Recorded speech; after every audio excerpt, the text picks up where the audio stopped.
Godina Arsii aanaa Sagureetti dhalate. Aanaa Xiyyootti immoo guddate. Nama artiif uumamedha. Seenaan hawwisoo kutaa Arsii bara 70moota keessa ture yoo kaafamu maqaan nama kanaa adda durummaan waamama. Gumaacha inni artii biyyaaf godhe ragaan isaa mana tiyaatiraa Biiraawiiti. Artistiin kun weellisummaa qofaan hin beekamu. Leenjisaa shubbisaa fi qindeessaa taatoo tiyaatiraa ture. Sagaleen isaa dhageettii gurratti toluuf onnee uummataa booji'uun waltajjii dhuunfachuun kan isa gitu hin jiru. Dandeettii artiin uumamaan isa badhaaste kanas dorgommiiwwan akka godinaatti naannoo fi biyyaatti bara sana taasisaman mara sadarkaa tokkoffaan injifateera. Dabalataanis artistoonni agarsiisa artii biyyoota Raashiyaa fi Kooriyaatti filataman keessaa tarree jalqabaa qabaachuun bara mootummaa Dargii mana tiyaatira Biiraawii waliin gara biyya Raashiyaa fi Kooriyaa deemuun artistoota akka biyyaatti bebbeekamoo ta'an waliin yeroo gaarii waltajjii milkaa'inaa hojjeteera. Qabsoo Oromoo keessattis artistiin kun gaheen isaa guddaadha. Keessattuu qabsaa'otaaf artistoota kanneen akka Adam Haaruun, Eebbisaa Addunyaa, Ilfinesh Qannoo, Kumalaa Addunyaa fi kanneen bara sana qabsoo Oromoo irratti hirmaachaa turan waliin uummata kakaasuuf dadammaqsuun hojii galata qabu hojjeteera. Artistiin kun hojiilee uummanni ittiin isa beeku hedduu kan qabu yoo ta'u, bifuma addaatiin garuu sirba isaa yaa shaggee bareeduma kee daalee loon gadabii barroo jedhamuun uummanni sirriitti isa beeku. Keessummaan keenya har'aa waggoota 20 oliif biyya alaa ture, yeroo ammaa kana immoo biyya abbaasaa Oromiyaatti kan deebi'e yoo ta'u, artistii jabaa Qaasim Barrooti. Kun wiirtuu artiiti.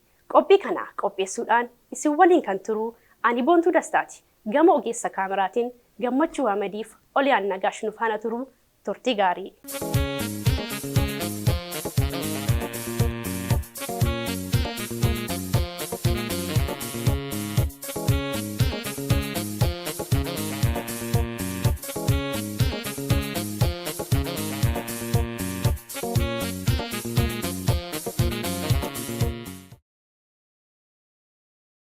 Hayyee baga nagaan dhuftan anaa dhufu. Hayyee baga nagaan nu eeydan. Waamicha keenya kabajanii asidoo keenyatti argamu keessaniif guddaa galatoomaa. Baga biyya hambaarraatti nagaan gara biyya keessanitti deebitanii. Hayyee galatoomaa isinis baga nagaan nu eeydanii nu afeeruu keessanitti baay'ee gammannaa galatoomaa ulfaadhaa jenna. Artist Qaasim Barroo jedhuudhaan egaa kan namoota biratti baay'ee beekamtanii maqaa abbaan keessanii Barroodha moo? Hayyee galatoomii. Maqaan koo guutuun Qaasim Adam Suphaati. Yookaan Oromoon kan ittiin na beeku Qaasim Barroo jedhama. Sababni isaas Barroon maqaa sirba kootiiti. Kanaani Oromoo biratti moggaafame. Kanaaf maqaan kunis kan utumaa. Sababni isaa sirba Barroo jedhamuun sirba. Achumarraan immoo Barroo barrichaa Oromoon dhiiga tokkichaa warri dheesseen beenne dhufe jedha. Sirba kanaan maqaan kun naa mogga'e jechuudha. Maqaa sirba keessanii Qaasim Barroo jedhamtan jechuudha. Sirba kana ni yaadachiisame. Sirbi kun amma jechuun amma sa'aatii kanatti gaafsan immoo sagaleen jira. Amma sagaleen hin jiru. Kanaaf yaadannuma sammuu keessatti Oromoo hoodhiisne bareeda. Barroo ooyoo barrichaa'e ooyoo Oromoo dhiiga tokkichaa warri dheesseen beenne dhufe.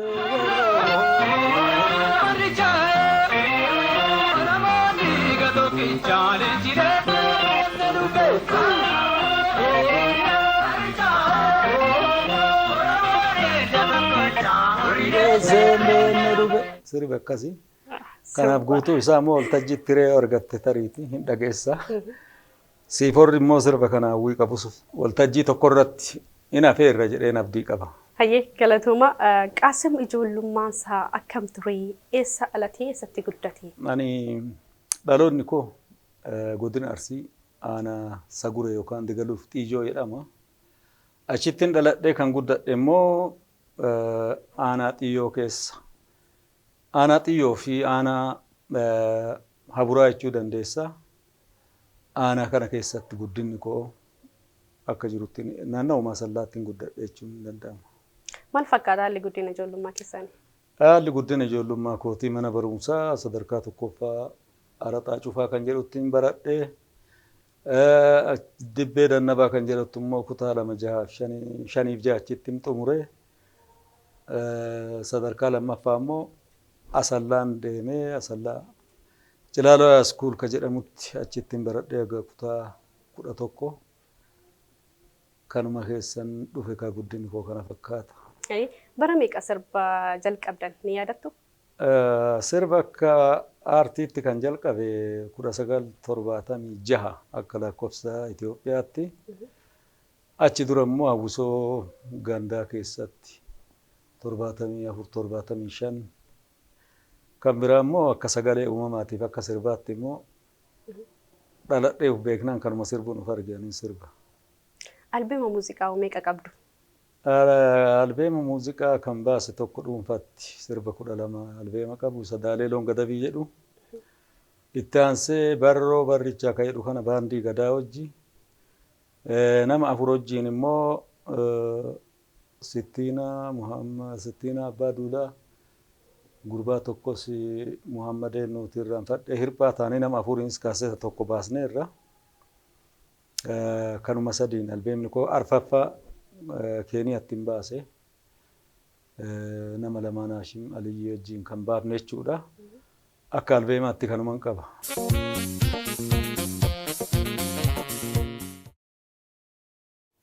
Gaaffii Qaasim Barroon weellisaa durii beekamaadha. Garuu gaaffii namoota biraa ka'u sanattis gaaffii kana ta'e sirba kee maaliif YouTube irra hin keenye maaliif YouTube irraa dhabne kan jedhu gaaffii nama maraati. Maal jetta kanatti? Yaa kaasetnoonni durii kan hojjanne siiditti hin jijjiirree hiree siidii jijjiiruu hin arganne yeroo san yeroo baqaanii biyya kanaa baanu. Kanaaf kaasettoonni koo immoo akka jirutti qabadhee kan deeme turtii irraa daameej ta'e. Waggaa 6 duras yeroo gabaabduu biyya kana dhufeen turee baay'een barbaadaa ture argachuu hin dandeenye. Sababa kanaanii YouTube irratti fe'uu hin dandeenye. Ammallee hiree argameen barbaadaatuman jira. Yoo milkaa'e of duratti ka qindeesseen kara YouTube fiduuf yaala. Kanuma. Sirba sin jalqaba hojjettan uummataan ittiin beekamtan maalidha? Kamidha? Sirboota baay'eedha uummata biratti kan beekamu garuu jalqaba kan itti beekamu. Sirba yaa shaggee bareedduma kee ija kiyyaan laalee argee jedhu. Sirbi sun immoo umrii keetii miti baay'ee isa dura jira. Hangafa keellee. Sirba kanas immoo sumaan akka baay'ee jaallattanis immoo dhaga'ee jira. Sababni isaa maali? Maali mucaa hangafaa fi sirbillee akkasumatti jaallatama. Mee ni yaadachiisaa mee sirba sana? Amma sagaleen akkas ta'uu hin danda'u. Xiqqooma sheerraa. Isuma durii san reediyoo irraa barbaannee silaa isiniif dhiyeessine baay'ee gaariidha. Amma sagaleen hoosanii baay'ee ol ka'a waa'ee meejarii kana hoo beekuu baatte malee. Amma haasaa ta'a. Akkanumatti yaadannoo hoo immoo argite. Yaadannoomaaf. Simaaf yoo ta'e malee Oromoon immoo amma hoo dhaga'e isaa miti jedha. Yaa shaggee michuutoo manni keessan eessa dhufeeten silaalaa ji'a birraa keessa nan dhufaana eegi lagallee hin bu'ini haatuma yaaddoodhaan na jalaan du'ini nan dhufaana eegi lagallee hin bu'ini haatuma yaaddoodhaan na jalaan du'ini. Shaggiyoo bareedduma kee ni jati yaalaalee arge shurrubbaa kan kee kan marge nan adda taa'ee tamboo meenatti kootu yaa shagge na gammachiisa dhufti kee.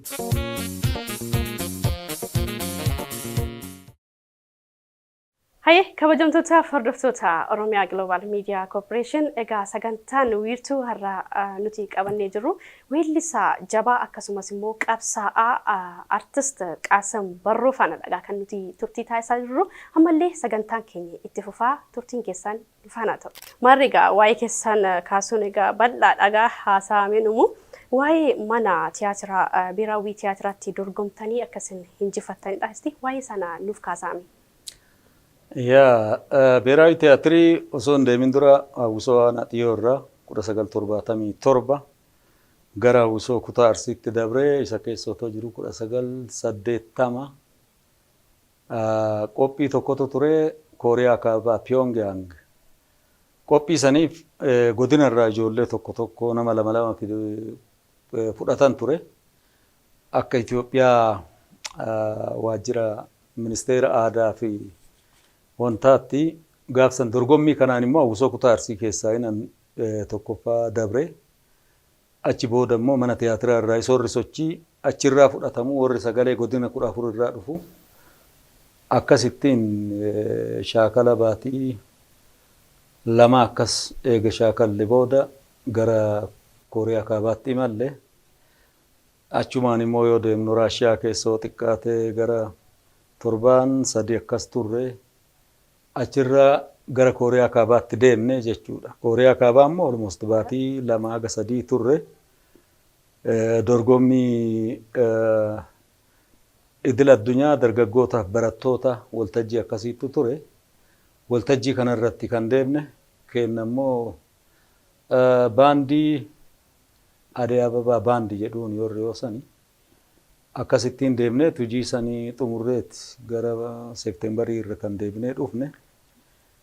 Yeroo deebinee dhufnu immoo akka godinaatti immoo yeroo sanis hojii irrattis sagaleedhaan ani yoo san sochiif sagaleedha kan hojjedhu sagaleef sochiidhaan immoo tokkoffaa ba'een Beeraawi Tiyaatirii agar fikiriinis nutu fudhataadha Beeraawiinis achi booda hireenaaf kennaa jedheen Beeraawii seeni ani immoo.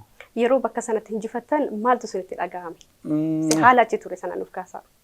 Ani hin beeku sanani akka guddaatti ilaalu maaliifi sagalee jira sochiillee waan lamaanuu dandeetti barannoota muuxannoo gahaa waan hin qabuufi anaa fi akka dorgommii wantaatti illee ilaalee hin jenne yeroo sanitti jechuudha namoota godina 14 irraa dhufan irratti yoon dorgomu dorgomaa kootuu godhee ilaalle jechuun danda'a. Tokko sagalee dandeettii qaba lammaffaa immoo waltajjii sochii dandeettiin qaba. Kanaaf baay'een gammada akka immoo nama tokkootti garuu dorgommii cimaa naaf hin taane jechuun barbaada. Yeroo sanatti mudannoo akkamii qabda? Mudannoo yeroo sanaa nuuf kaasaa. Mudannoon suni baay'ee mudannoo nama rifachiisus eega dabre booda immoo nama kofalchiisa.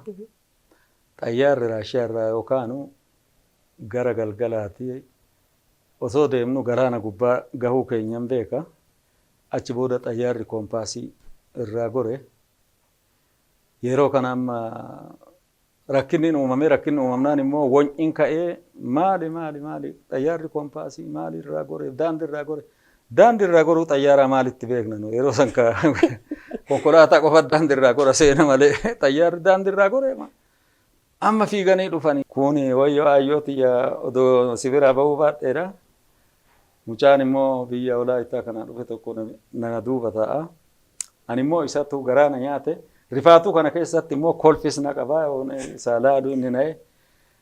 Maaloo haadha tiyyaa Addis Ababaan adeema odoo ittuu biyya faranjii sii deemuuf jedhee sitti hime. Kunoo amma kunoo qilleensarra hafuu kiyya Addis Ababaa maaliin sii deeme? Dhaamsa dhaamata ta'e bas garaana nyaate maali ati dhiiraami maaliin jedhaani? Akkuma nama ofiin duuneef isa qofa du'arraa sossobuu tokko maal ati dhiiraami maaliif kana bootta maali? Iyyee dachii balleessa.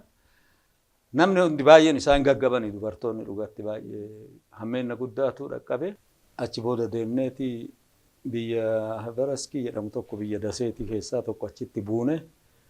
Achitti nama hundumaa kala mana hospitaalatti guuranii nama muraasa jechuu dandeessa namni of beeku bakka ijoolleen baay'een miidhamanii achi halkan tokko bulchanii dawaa hunda kennanii fi achirraa gara Kooriyaa Kaabaatti deemne qophii isa hojjannee mudannoon yoo san mudate isa kana. Kuni mudannoo qofa iyyuu miti wanta nama raawwachiisuu danda'udha.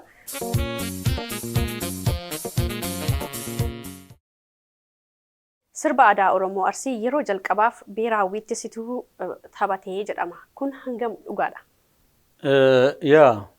Baruma 1981 qophii Kooriyaa Kaabaa saniif yoo deemnu tokko jedhee manni tiyaatiraa kamuu achi dura mana tiyaatiraa kam keessattuu sirbii tirriin kun aadaa Arsii kan tahe sirba baay'ee beekamaadha. Takkaayyuu sirbamee hin beeku. Maali sababni isaa? Sirbichi kun ulfaataadha. Isaan macallisaniituma lafatuman kana otoo hin taane sirbichi kun isa baddicha jedhamu kun mataa raafta yoo sirbitu. Kanaaf hin ulfaata. Yoo kabalaa dhooftu tirtii akkana hogootu ija banattee akkana kabalaa dha'uu ka qabdu dunuunfattus hin ta'u lafti siin maraa hin kufta. Achi booda immoo ijoollee kana qabaati leenjisee sirbuma kana kan Kooriyaa kaabaattis sirbe. Kanaaf dhugaadha mana tiyaatiraa keessa sadarkaa yeroo duraatti anatu sirbe. Sirbuu qofaa miti ittiinis badhaafame. Beeraawi tiyaatirii irratti Kooriyaa kaabaa deemnee gaafa deebinu qophii addaa tokkotu qophaa'e. Isa irratti sirba kana guyyaa sanitti Seepteembarii 2 sababeeffachuun qophii godhamu jira. Dursee 7 fa'aa dura waltajjii guddaadha. Achirra sirba kana yeroo duraatiif oon sirbu. Badhaasa guddaa argadhe. Weellisaanii akka biyyattiitti beekamaan Artist Xilahuun Gassasee yeroo sanitti ajaa'iba ta'e itti ajaa'ibfate. Dhufee waltajjii irraa deebineetiin hogguu mana bakka uffata keessa jijjiiran hogguu awwaalaa sanirra ga'u naqabe. Baay'ee akkanatti mataa na qaqqabee na dhungatee yeroo duraatiif nama sagalee akkanaa qabu baay'ee arguu kiyyatti hin gammada. Isa kana sagalee amma ittiin ani haga tokko faarfamu kana boruu na bakka bu'a kan jedhu isa erjaaga jechuutti baay'ee na dinqisiifate.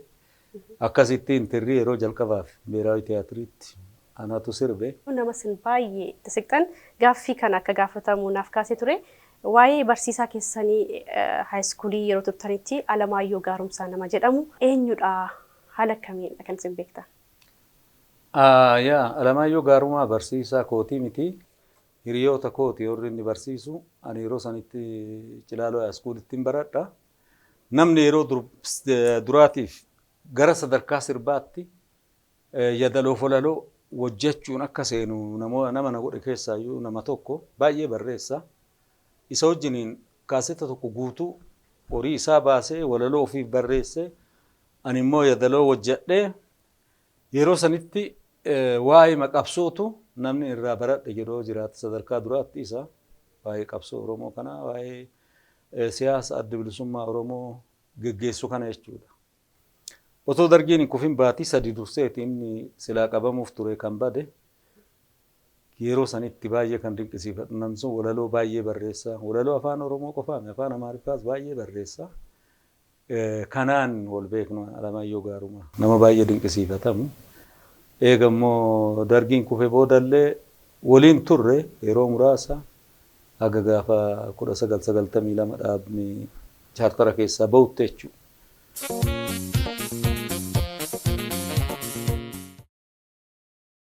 Hawwisoo kutaa Arsii mee nuuf kaasame turtiin achi keessa ture maal fakkaata ture? Hawwisoo kutaa Arsii 1977 irraa kaaseen mootummaan dargii jigutti achuma keessan ture. Eegas booda immoo akka mootummaan dargii jigetti immoo gara qabsootti hin deeme. Qabsoo kana keessan ture. Achirraa immoo 91 akkuma adda bilisummaa Oromoo chaartara seeneen dirree leenjiitti Harargeen ture achirraa leenjisaa hawwisoo ta'een dhufe. Gullalleettis hawwisoo aadama kanan leenjisaa ture. Achi booda dhaabichi immoo chaartaraa gaafa ba'us gara bosonaan deeme. Turtii waggaa tokko booda immoo deebi'een gara Finfinneetti deebinee baandii gadaa ijaarre. Hawwisoo kutaa Arsii haga saniin keessa ture jechuudha. Waa'ee baandii gadaa keessatti gahee isin qooda achi keessa fudhachaa turtan mee nu yaadachiisa maal fakkaata? Baandiin gadaa otoo hin ijaaramin dura gaafa chaartaraa sana akkanumatti baandii Oromoo hojjenneetuma sadarkama Gullalleetti artistoonni Oromoo kamuu dhufanii yeroo sanachitti baandii tokko qindeessineet hojjechaa turre akka dhaabicha adda bilisummaa Oromoo chaartaraaf bahetti hundumtuu hin facaanee deebineet immoo dhaabaa Oyyeessaa yookaan immoo namni amma namoo daandii jedhamu biyyoota afaan Oromoo irra hojjeta. nama baay'ee jaba nama dinqisiifadhu. Nama barreessaa waa'ee argitee tiyaatira jedhamu kana diraamaa isa jedhamu. Maaliif mana tiyaatiraattis tiyaatirootaaf diraamaa baay'ee kan hojjetamanis arge. Garuu akka barreeffamaaf akka nama barreessaa tokkootti namni dinqisiifadhu Dhaabaa Wayyeessaati. Inni Gadaa muuziqaa and tiyaatir kilab jedheeti hidhamee akkuma hidhaa baheen waan kana ijaaree nu hunda walitti nu sassaabee bakka jirru baandiin Gadaa akkasitti ijaarame. Gadaa baandii qofaa miti dura. Gadaa tiyaatir and muuziqaa kilab kan jedhu kan ijaarame. Gadaa garee tiyaatiraa fi muuziqaati kan ijaarame. Tiyaatiras hojjechaa turre fakkeenyaa fi Dhaabaa Wayyeessaa osoo dhaabni akka Gullalleetti yoo sanii osoo dhaabni chaartaraan bahin dukkanaan duuba kan jedhamu baay'ee diraamaa dinqisiisaa hojjetee inni kun ka seenaa Oromootiin wal qabatu. Yeroo tokko nan yaadadha ijoolleen hidhannoo qabatanii bosonarraa dhufanii agarsiisa irratti nama fixanii toolan. Wantichi waan seenaa Oromoo kakaasu ijoolleen dhugaatti fakkaate namichi achirratti diraamaa hojjechaa jiru qawwee itti fudhatanii ajjeesanii dhabanii achi eeyyanii baasan. Isaanii dhuguma namichi immoo taatee hojjechaa jira malee nama waan san godhee miti. Dukkanaan duuba irratti yeroo baay'een akkasiin mudateera. Deebi'eetti itti aansee imimmaanii kan jedhamu. Imimmaanii dhugumatti kan imimmaaniin galmi guutamu seenaa irratti kan hundaa'e. Achirraa itti aansinee immoo fuula dhokate. Achirratti sirboota Alamaayyoo dhugumaa naaf kenne keessaa fakkeenyaaf Coolagee uqqadhee moofaa uffadhee dhufnaan addunyaa filattee fuula achi qabannaan nan booyaa xuruuree imimmaan koo yeroo na wallaaltu atis jaalalleen koo kan jedhu. Isa kana taatee nan hojjedhu achirratti. Lammata immoo marti naannoo kootii natti dukkanaa'ee na sossodaachisaa. Dhiibbaaf dhibee obsee of jajjabeessullee anuma boossisa. Beela'ee dheebodhee waa fedhus garaan koo sosso'ee danda'ee hin fudhatu harki koo. Baay'ee taatee dhugumatti wanta miira nama tuqu achi keessa hojjechaa ture. Dhaabaan baay'ee nama beekamaadha. Baandiin Gadaa achi booda ijaarree hidhaaf wanti adda addaan rakkisee tiyaatira hojjechuu hin dandeenye dhaabaanis ka'ee biyyaa ba'e. Nummoo amma dhumaatti baandii Gadaa yeroo san utumne artistoota bebbeekamoo Umar Suleyman, Muktaar Usmaan, Eebbisaa Addunyaa, Biqilaa Guyyotoo fa'aa Elfiyyee illee gaafa hidhaa baate nutu simate baandiin Gadaa hangafa jechuudha. Zarihuun hunda isaanii sassaabne. Eegas booda immoo baandiin kuniyyuu bakka lamatti ba'ee baandii bilisummaaf Gadaa tahe akkasittiin ijaaramee baandiin Gadaa hojjechaa ture jechuudha. Baandii Gadaa keessatti yeroo turtan sirba barruu waa'ee sanaa turma. Barroon kan beekame achi dura baandii Gadaa dura. Baandii Gadaa keessattis akkasuma itti fufe. Kanaaf barroon achi durallee uumamee achirraanis itti fufee aga baandii Gadaas dhufe. Sirbi aadaa kun immoo kan namaaf hin galle tokko jira. Barroo ani hin uumne. Barroon aadaa Arsiiti Sunsuma keessa beekamaadha. Barroo hoo barrichaa jechuun waa baay'eetti hiikama. Qeerransaaf leencatu goota akka bineensa bosonaatti. Oromoon dhiiga tokkochaa warri dheessee hin beekne dhufe yookaan jabbilee korma tokkochaa warri dheessee hin beekne dhufe jette. Ani qeerransaa siif dhufee jechuudha. Barroo hoo barrichaa waraana qabatteeti kan deemtu hoo duula deemtu. Kanaaf ammas barroon kun akkasitti fassarama. Takka immoo yoo adamoo deemtus qeerransaa wal loltaa barroo hoo barrichaa anuu sii dhufeedha. Oromoon gootummaa ibsa. Kanaaf sirbi kun immoo anis abbaa koo irraa dhaaleetiin sirba malee sirba Qaasim hin uumne. Dogoggora kan ta'e sirba amma barroonu maqaa isaa kiyyachi jijjiirame. Ani waltajjii irratti hin beeksise. Sirbi aadaa kamuu ka artistii sirbe tokkootii miti. Waltajjii irratti ol baasee sochii wajjin isee waan beeksiseef artistiin itti waamama. Sirbi aadaa ka jedhame ka artistii tokkootii miti kan hawaasaati kan beekamuu qabu. Isa qofaa miti sirba baay'ee sirbe ani Daaleeloon Gadabii ana dura sirbamaa ture hawaasa Arsii keessatti. Tirriin gaafa uumamu sana ana otoo hin taane gaafa Oromoon Arsii uumamu sana ka uumame. Sunsumni illee geerrarsisa. Kanaaf aadaa Oromoo hunduma isaatu artistoonni waltajjii irra ol baasanii sirban malee kan ufiif uumanii miti.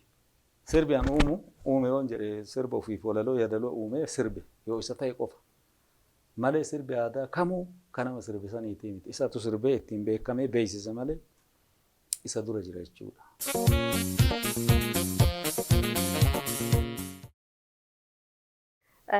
Tuma waa'ee sirba kana keessaan bahin sirba keessan Daaleeloon Gadabii jedhu mee xiqqoo ishee yaadachiisan. Daaleeloon Gadabii albeemii guutuu keessatti ni hojjedhe baay'ee akkuma barrootti beekamaadha innis. Isa qofa otoo hin taane sirban baay'ee jaaladhu jira. Ammas yaadannoo addaa nama tokko kan sirba kana naa kenne Abdii Muhammad kan jedhamu yookaan Abdii Qopheedhama barreessaa beekamaadhas. Walaloo yadaloos sirba gubbaarraa annaan seeqaa garjalaadhaa quuqaa gochi keenaa gamee nagaatti gargar gallaa sirbi kun waa lama ibsa. Tokko jaalallee warra wal jaalatanii adda bayan miidhaa san ibsa fakkaata. Lammata immoo yeroo sanitti jaasan fakkaata malee dubbiin siyaasa. Miidhaa yookaan ati waanuma kiyya jettu tokko keessa otoo jirtu kan si miidhu waan baay'ee of keessaa qaba sirba sanii Daaleeloon Gadabii kaasetta san irra jira. Daaleeloon Gadabii daa'inaa dhaqqabii maaliif hiikkaa isa kana amma akka Oromootti namoota Oromoo Arsii ta'aniif hin galaaf jechi kun Daaleeloon Gadabii daa'e ati amma daa'inaa dhaqqabii ka jedhu kana Gadabii ka jedhamu maal akka ta'e Gadabii jechuun lafa biyya loonii beekamu baden jedhan loon gara biyya isaatti deemu. Galuufoo ka'e burraaqeetuma qe'ee gallakkisee deema bakka godaanee deeme sanirraa. Yeroo kana loon daa'ee dhaqqabaa nuu dhaqqabaa jedhan abbaan fedhe danda'een dachaasu loon gara biyya isaatti daa'u. Kanaaf bade jechuun ka qe'ee yaa'ee tasuma deemee bade. Kun immoo daa'e jechuun gara qe'ee isaatti galuuf deemaa jechuudha. Finciluu bakka loon fincile biyya san dideetii gara qe'ee ofii deemuuf. Kanaaf hiikkaan daa'e jedhu kun waa hedduu of keessaa qaba.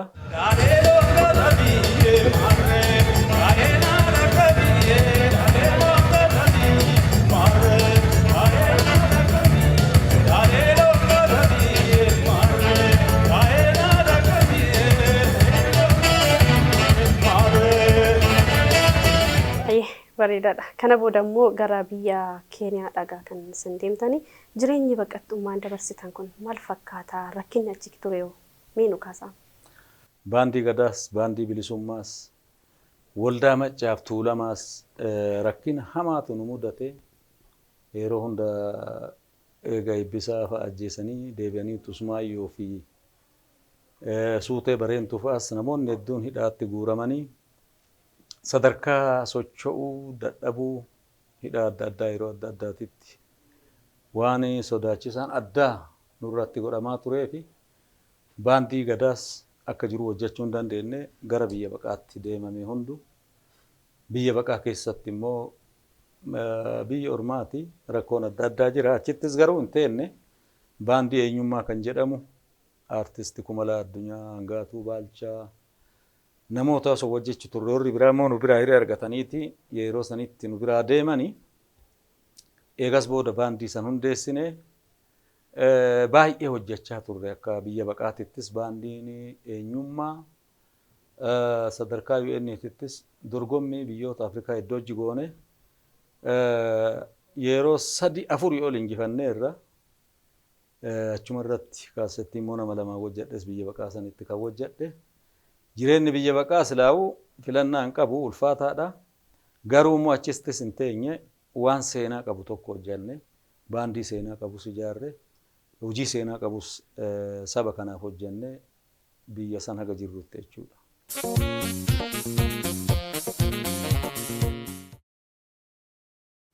Bareedaadha. Gama aartii keessaa yoo baane immoo Qaasim yookiin Barroon maatii qabaa.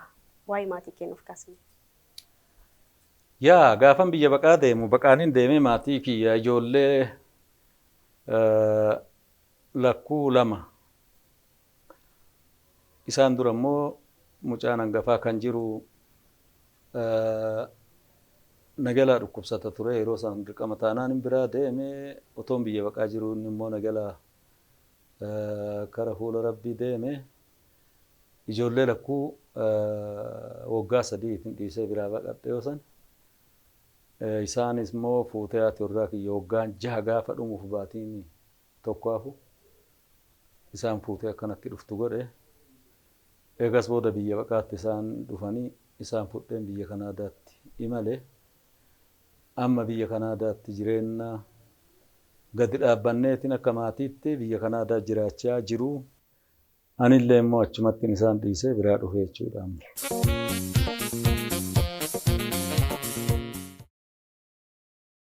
Gara artii yeroo bara keessaniif yeroo kan bara kanaa yoo wal bira qabdan ilaaltan haala akkamiin nuuf kaastu?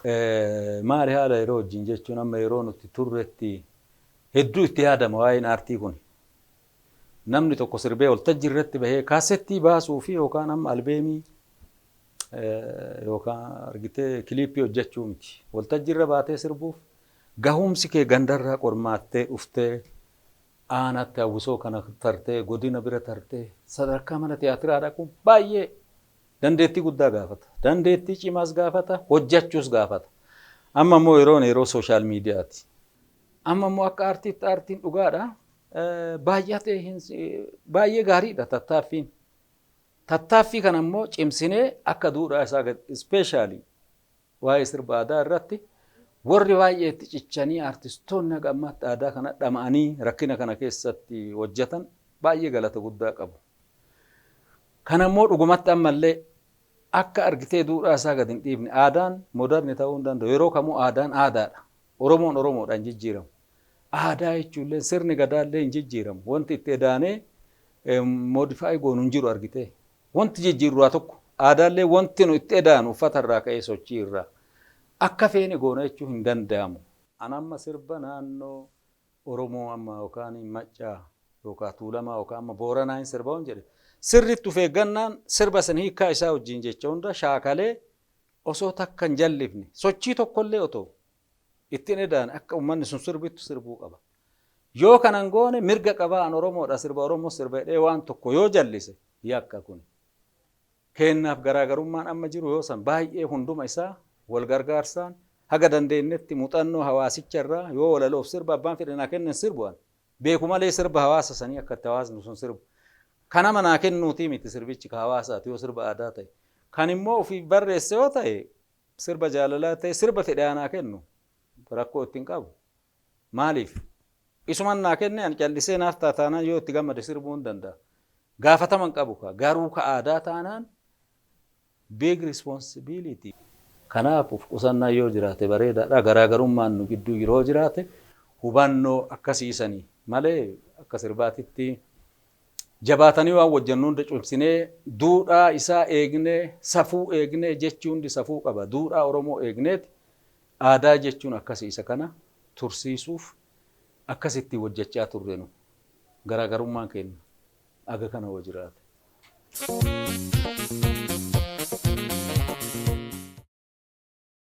Waan namoota hedduurraa dhagaa ture jaalalaaf kabajaa namumaaf qabdanii afii keessan dhabdanii akkasin nama gargaartan jaarsummallee akkasin namarree araarsitan dhagaa kan nuti dhagaa turre haala akkamiinidha kan jedhu. Guddifni kunis murteessaadha. Gorsaa fi adabaan guddatte safuu eegdee hadhasii yaadhaaf abbaan koon jiranii fuulli rabbii isaaniitti haa tolu. Garuu maqaa abbaa kootiif haadha kootii san hin tiksamu duubatti hamma lubbuun jiru jechuudha. Maaliif ilma ebaluuti abbaan koo maal jedha rabbi isaaf araarabu. Yoo nan du'e illee maqaan koo yeroo kamuu hin jiraata. Ati soo duute maqaan kee hin jiraata. Namni maqaan badurra mataan baduu wayyaa jedha. Yoo duute baddee wayya lubbuudhaan. Osoo lubbuun jirtu immoo waan yakkaa yoo dalayde maqaa abbaa kees maqaa gosa kee maatii keellee bira tareetiin maatiin keellee ittiin tuffatama. Maatiin ilmaan ati hortus. Kanaaf immoo cubbuu eeggachuun safuu eeggachuun maatii irraayi. Maali akka amantiittis wanti sitti tolu si gammachiisu ilma namaa kanaaf tola yaadu osoo qabaatte nama gargaaruu yaadu. Yoo hin dandeenye rabbi immoo haa gargaaruu dhiisi maal goota cubbuutti yaadda. Yoo namni ol lole immoo dirqamatti osoo argitu qomoo keetii miti nama akka namummamatti nama ol dhabe tokko argite yoo calliftee bira tarte yookaan kamiidhamu yoo argitee bira tarte sammuun akkasii ka namni akka dhalate sammuun kiyyaan akkasii waan hin hayyamne miidhaa namaan hayyamu namarrattis miidhaa ufiif raawwachuu miti miidhama namni namarra raawwatu hin hayyamne. Ufii otoo qabu immoo namni na biratti qooqa bulurra ufii otoo qooqa bulee nama gargaari natti tola. Egaa gara ammaatti immoo haa deebinuuti gara biyyaa kana kan isin dhuftanii fi maal hojjechuufidha? Dhaabbata lama sirriidha. Tokko Hoodaa Kanaadaa dhaabbata waa'ee gargaarsaa irratti hundaa'e asiin duras gargaarsa bakka adda addaatti godheera dhaabbanni kuni. Kanaaf ammallee isa kana biyya kanatti jabeessinee lammata immoo OGMC miidiyaa keessan kana jechuudha. Dhaabbata Hoodaa keessatti ani miseensa boordiitii. Miseensa boordii ta'ee immoo itti gaafatamni kiyya waa'ee aadaaf aartiiti. Isa kana immoo miidiyaa OGMC keessan kana hojii walitti hidhata qaba. Isa kana hojjechuuf amma kan biyya sanii kaanee dhufne. Akkuma kanaan immoo OGMC'n asiin dura akka dhaabbata miidiyaa qofaa miti. Dhaabbata damee barumsaas of jalaa qabu. Kanaadaa keessatti waggaa 3-4 dura barumsis as jalatti deemaa ture. Biyya Kanaadaatti 2022 I think yeroo sanii yaadadha waggaa 2 ijoollee barsiisne ijoolleen kana barsiisota seeraa warra afaan Oromoo barsiisuu irratti dipaartimentii kanatti dandeettii qaban biyya Kanaadaatti qaxarree seeraan onlaayiniidhaan barsiisaa ture ijoollee kana waggaa 2 sirrii barsiisne isaan keessaa obsaan tiyya qubee afaan Oromoo yoo siqeeyti malee I don't know. Ishii qeequun rakkisaadha. Afaanin caccabsanii yoo dubbatan barreeffama irra namni immoo isaan qixxee barreessu hin jiru. Yoo xiqqaate walitti qabaa ijoollee gara 400 olii eebbisne achirraa miidiyaan kun immoo ka uf jalatti akkasii damee barumsaa qabatee deemaa ture. Hadhallee dameen barumsaa sun dhaabbatuma kana jala jira akka biyya alaatti.